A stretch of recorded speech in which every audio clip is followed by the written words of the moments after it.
নতুন অভিবাসন চুক্তি ইউরোপে রাজনৈতিক আশ্রয় আর সহজে মিলবে না। জানাবো বাংলাদেশ সরকারের চাপে ভারত এমন আচরণ করেছে এবং সর্বশেষ জানাবো বহিষ্কারাদেশ আমলে না নিয়ে নির্বাচনে প্রচার, ভোট থেকে সরলেই ক্ষমা করবে বিএনপি। শুনছিলেন সংবাদ শিরোনাম, এবারে বিস্তারিত। নতুন অভিবাসন চুক্তি ইউরোপে রাজনৈতিক আশ্রয় আর সহজে মিলবে না। ইউরোপীয় ইউনিয়নের প্রস্তাবিত অভিবাসন আইন নিয়ে 4 বছর ধরে চলছিল আলোচনা পর্যালোচনা। শেষে এই আইন নিয়ে ঐকমত্যে পৌঁছেছে 27 দেশের এ ভোট। এতে মূলত অনিয়মিত অবৈধ অভিবাসন ঠেকানো এবং মানব পাচার রোধে কড়াকড়ি আরোপের সিদ্ধান্ত হয়েছে। পাশাপাশি ইউরোপের রাজনৈতিক আশ্রয় প্রত্যাশীর আগের মতো সুযোগ পাবে না, সেই সঙ্গে বন্ধ হচ্ছে প্রতারণার মাধ্যমে আশ্রয় নেওয়ার সুযোগও। এর ফলে বাংলাদেশের মতো দেশের নাগরিকদের রাজনৈতিক আশ্রয়ের বেশিরভাগ আবেদন নাকচ হয়ে যেতে পারে। এই ধরনের আবেদন আর আগের মতো অনির্দিষ্টকাল ঝুলে থাকবে না, সিদ্ধান্ত নেওয়া হবে 12 সপ্তাহের মধ্যেই। ইউরোপীয় ইউনিয়নের নতুন আইনি সম্প্রতি রাজনৈতিক আশ্রয় প্রয়োজনীয় অভিবাসন নীতির সংস্কার প্রস্তাবের অনুমোদন করা হয়েছে। এটি 2026 সাল থেকে কার্যকর হতে যাচ্ছে। সেখানে আছে 10টি ধারা। ডয়চে ভেলের এক প্রতিবেদনে বলা হয়েছে, তিউনিসিয়া, মরক্কো ও বাংলাদেশের মতো দেশের রাজনৈতিক আশ্রয় প্রত্যাশীদের বেশিরভাগ আবেদন নাকচ হয়ে যাবে, যাদের দ্রুত বন্দি ক্যাম্পে পাঠানো হবে। এসব বন্দি ক্যাম্প করা হবে সীমান্ত স্থলবন্দর ও বিমানবন্দর এলাকায়, সেখান থেকে নিজ দেশে প্রত্যাবাসন করা হবে। এসব বন্দি শিবির নিয়ে উদ্বেগ প্রকাশ করেছে মানবাধিকার কর্মীরা। তারা বলছেন, এসব বন্দি শিবিরে পদ্ধতিগত বন্দিত্ব ও মানবাধিকার অবমূল্যায়ন আশঙ্কা রয়েছে। ইউরোপীয় নেতাদের ভাষ্য, নতুন নিয়মে যেমন অবৈধ অভিবাসন কমবে, তেমনি সুগম হবে দক্ষ শ্রমিকের পথও। বাংলাদেশের মতো দেশের নাগরিকদের জন্য, বিশেষ করে দক্ষ এবং মেধাবীদের জন্য দারুণ সুযোগ তৈরি হবে। এখন অভিবাসনের জন্য তারা বৈধ উপায়ে আবেদন করতে পারবেন, পাশাপাশি ভালো পেশা, উন্নত জীবনমানও নিশ্চিত হবে। একই সঙ্গে সরকারের মানব পাচার রোধের যে চেষ্টা হয়েছে, সেটিও এগিয়ে নেওয়া সহজ হবে।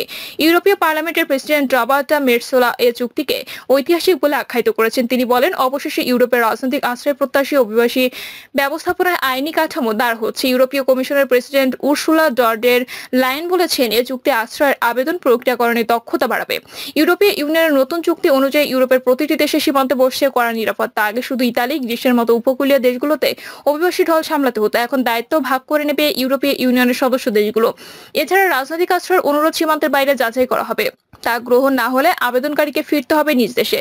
প্রতিটি দেশের সীমান্তে থাকছে আশ্রয় কেন্দ্র। কোনো সদস্য দেশ আশ্রয় প্রার্থীদের নিতে রাজি না হলে অর্থ বা অন্যান্য সম্পদ দিয়ে সেই দায়িত্ব পালন করতে হবে। নতুন ব্যবস্থাপনা অভিবাসী অবৈধভাবে ইউরোপে প্রবেশ করতে 7 দিনের মধ্যে তার চেহারা ও হাতের বায়োমেট্রিক ফিঙ্গারপ্রিন্ট সহ পরিচয়, স্বাস্থ্য নিরাপত্তা পরীক্ষা করা হবে। কর্মকর্তারা বলছেন, সর্বোচ্চ 12 সপ্তাহের মধ্যে সিদ্ধান্ত হবে কে থাকবেন আর কাকে ফিরতে হবে। প্রত্যেক রাজনৈতিক আশ্রয় প্রত্যাশীকে দেওয়া হবে আইনজীবী। প্রতারণা করে আশ্রয় নেওয়ার সুযোগ আর থাকছে না। অবশ্য দেশে ফিরলে সত্যি জীবনে হুমকি আছে তেমন আবেদনকারীরা থাকার সুযোগ পাবেন। তবে আগের মতো যে কেউ চাইলে রাজনৈতিক আশ্রয় পাবে না। শিশুরা বিশেষ সুবিধা পাবে, তাদের অধিকার স্বাধীন পর্যবেক্ষণ সংস্থা পর্যবেক্ষণ করবে। এদিকে নতুন আইনের কড়া সমালোচনা করেছে ইউরোপের কট্টর দক্ষিণ ও বামপন্থীরা। সেই তালিকায় আছে হাঙ্গেরি ও পোল্যান্ডের সরকার। হাঙ্গেরির প্রধানমন্ত্রী ভিক্টর ওরবান বলেছেন, এই চুক্তি ইউরোপীয় ইউনিয়নের জন্য শেষ পেরেক। এখন আর কোনো সীমান্ত নিরাপদ থাকবে না। হাঙ্গেরি কখনো গণ অভিবাসনের উন্মাদনা মানবে না। বাংলাদেশ সরকারের চাপে ভারত এমন আচরণ করছে। বাংলাদেশ সরকারের চাপের মুখেই ভারত তাতে দেশের স্বনামধন্য আইনজীবী লর্ড কার্লাইলকে অবস্থানের অনুমতি দেয়নি। জেলে আটক প্রধান বিরোধী দলীয় নেতা বেগম খালেদা জিয়ার পক্ষে যেন কোনো কথা বলা না যায়, সেটাই ছিল বাংলাদেশ কর্তৃপক্ষের উদ্দেশ্য। বাংলাদেশ সরকারের নীতিতে ভারত নিজেদের আত্মসমর্পণ করেছে, এটা ভেবে আমি মর্মাহত হয়েছি বলে জানান কার্লাইল। বিএনপি চেয়ারপারসনের মামলা নিয়ে প্রথমত বাংলাদেশ আসতে চাইলেও তার অনুমতি পাচ্ছিলেন না প্রথিতযশা এই ব্রিটিশ আইনজীবী।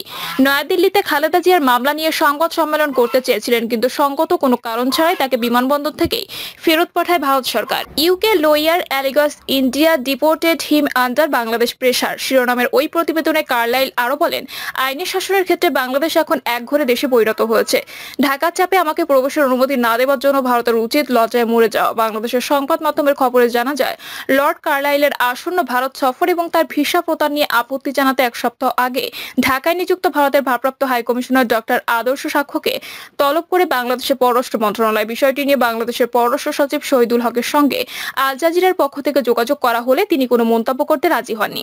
ঢাকায় ভারতের হাই কমিশনারের সঙ্গে যোগাযোগের চেষ্টা করে পাওয়া যায়নি। কার্লাইলকে বিমানবন্দর থেকে দেশ ত্যাগে বাধ্য করার সময় একটি বিবৃতি দেয় ভারতের পররাষ্ট্র মন্ত্রণালয়। সেসব তাতে বলা হয়, 11 জুলাই নয়াদিল্লি বিমানবন্দরে আসার পর যথাযথ ভিসা প্রদর্শন করতে না পারায় কার্লাইলকে ভারতে অবস্থানের অনুমতি দেওয়া হয়নি।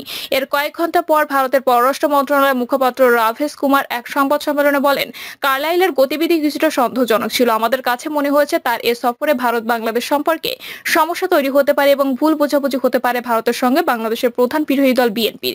এ প্রসঙ্গে লর্ড কার্লাইল আল জাজিরাকে বলেন, আমি ভারতে ই-ভিসার আবেদন করেছিলাম। এ সংক্রান্ত তাদের প্রয়োজনীয় প্রশ্নের যথাযথ উত্তর দিয়েছি।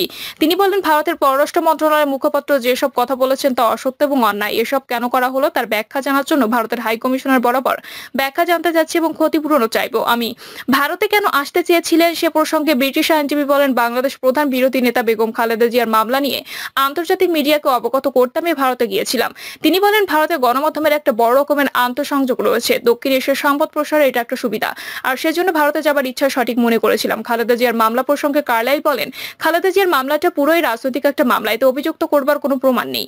খালেদা জিয়াকে যেভাবে অভিযুক্ত করা হয়েছে তা আইনের শাসনের মূলনীতির সঙ্গে সাংঘর্ষিক, আর সাম্প্রতিক কর্মকাণ্ডগুলো এটাই প্রমাণ করে যে এই মামলায় অবাধ রাজনৈতিক হস্তক্ষেপ রয়েছে। বাংলাদেশ বিচার বিভাগের স্বাধীনতার আর কোনো অস্তিত্ব নেই মন্তব্য করে কার্লাইল বলেন, শুনানিকে প্রভাবিত করার জন্য বিচার চলাকালে খালেদা জিয়ার আইনজীবীদেরকে একাধিকবার তল্লাশি করা হয়েছে। খালেদা জিয়া জামিনের আবেদন করার পরও রাষ্ট্রপক্ষের আইনজীবীদের অনিয়মিত বাধাগ্রস্ত হয়েছে। গত মে মাসে খালেদা জিয়াকে জামিন দেয় সুপ্রিম কোর্ট, তারপরও তিনি কারাগারে আটক রয়েছেন। তাকে আরো 3টি মামলায় আটক দেখানো হয়েছে। কার্লাইল জানান, তাকে ভারত থেকে ফিরিয়ে দেবার বাংলাদেশ সরকারের উদ্দেশ্যটা হিতে আরো বিপরীত হয়েছে। মামলাটি আন্তর্জাতিক অঙ্গনে এখন আরো বেশি গুরুত্ব পাবে। বহিষ্কারাদেশ আমলে না নিয়ে নির্বাচনী প্রচার, ভোট থেকে সরলেই ক্ষমা করবে বিএনপি। প্রথম ধাপের উপজেলা নির্বাচনে অংশ নেওয়া নেতাদের বহিষ্কারাদেশ প্রত্যাহারের সুযোগ দিতে চাচ্ছে বিএনপি। সেক্ষেত্রে ভোট থেকে সরে এসে ক্ষমা চেয়ে ভারপ্রাপ্ত চেয়ারম্যান বরাবর আবেদন করতে হবে।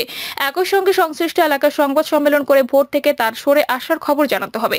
ইতিমধ্যে নীলফামারী জেলার সদর উপজেলার একজন বহিষ্কৃত নেতা কেন্দ্রীয় দপ্তরে আবেদন করেছেন। আজ তার সংবাদ সম্মেলন করার কথা রয়েছে। দলীয় সিদ্ধান্ত অমান্য করে উপজেলা নির্বাচনে অংশ নেওয়ার ইতিমধ্যে 73 নেতাকে বহিষ্কার করেছে বিএনপি। আরো 3 জনকে বহিষ্কার করা হবে। এসব নেতা চেয়ারম্যান ও ভাইস চেয়ারম্যান প্রার্থী হিসেবে ভোটে রয়েছেন। এদিকে খোঁজ নিয়ে জানা গেছে বহিষ্কারদের সামলে না নিয়ে প্রচারে নেমেছেন অনেকে। শেষ পর্যন্ত ভোটের প্রতিদ্বন্দ্বিতায় থাকতে চান তারা।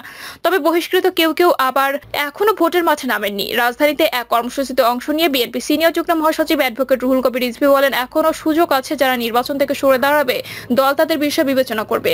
সংবাদ সম্মেলন করে নেতারা নির্বাচন থেকে সরে দাঁড়ালে তাদের বহিষ্কারাদেশ প্রত্যাহার করা হবে। তিনি নেতাদের উদ্দেশ্যে বলেন, সামান্য লোভ বা চাপে সরকারের পক্ষ হয়ে নির্বাচনে যাবেন না। দেশের মানুষের সরকারের অধীনে নির্বাচনে যায়নি, যাবেও না। তাই দেশের স্বার্থ, মানুষের অধিকার আদায় নির্বাচন বর্জন করুন। উপজেলা পরিষদের প্রথম ধাপের ভোট হবে আগামী 8ই মে। বিএনপি নেতারা জানান, বাকি ধাপের নির্বাচনে দলের কেউ যাতে অংশ না নেন সেজন্য দায়িত্বপ্রাপ্তরা তৃণমূল নেতাদের সঙ্গে দফায় দফায় কথা বলছেন। তার আশা করছেন কোন নেতা দলীয় সিদ্ধান্ত অমান্য করবেন না। নেতারা আরো জানান, প্রথম ধাপের উপজেলা পরিষদ নির্বাচনে যারা অংশ নিচ্ছেন তাদের এখন মনোনয়নপত্র প্রত্যাহারের সুযোগ নেই। তারপরও দল সিদ্ধান্ত নিয়েছে ভোট থেকে সরে যাওয়ার ঘোষণা দিয়ে ভোট বর্জনের ডাক দিলে তাদের বহিষ্কারাদেশ প্রত্যাহার করা হবে। কেন্দ্রীয় দপ্তর সূত্রে জানা গেছে, বহিষ্কৃত মেহেরপুরে জেলা বিএনপি সাংগঠনিক সম্পাদক রোমানা আহমেদ ভোটে না যাওয়ার সিদ্ধান্ত জানিয়ে কেন্দ্রীয় দপ্তরে আবেদন করেছেন। এছাড়াও কয়েকজন ক্ষমা চেয়ে আবেদন করবেন বলে জেলার শীর্ষ নেতাদের মাধ্যমে দপ্তরকে জানানো হয়েছে। মেহেরপুর জেলা বিএনপি সভাপতি মাসুদ অরুণ জানান, রোমানা আহমেদ ভোটে অংশ নেবেন না। ইতিমধ্যে কেন্দ্রীয় দপ্তরে তিনি চিঠি দিয়ে সিদ্ধান্ত জানিয়েছেন। সদরের সংবাদ সম্মেলন করে আনুষ্ঠানিকভাবে জানাবেন। প্রিয় দর্শক, এই ছিল এখনকার সর্বশেষ সংবাদ। আপডেট সব সংবাদ পেতে চ্যানেলটি সাবস্ক্রাইব করে বেল আইকনটি ক্লিক করে রাখুন।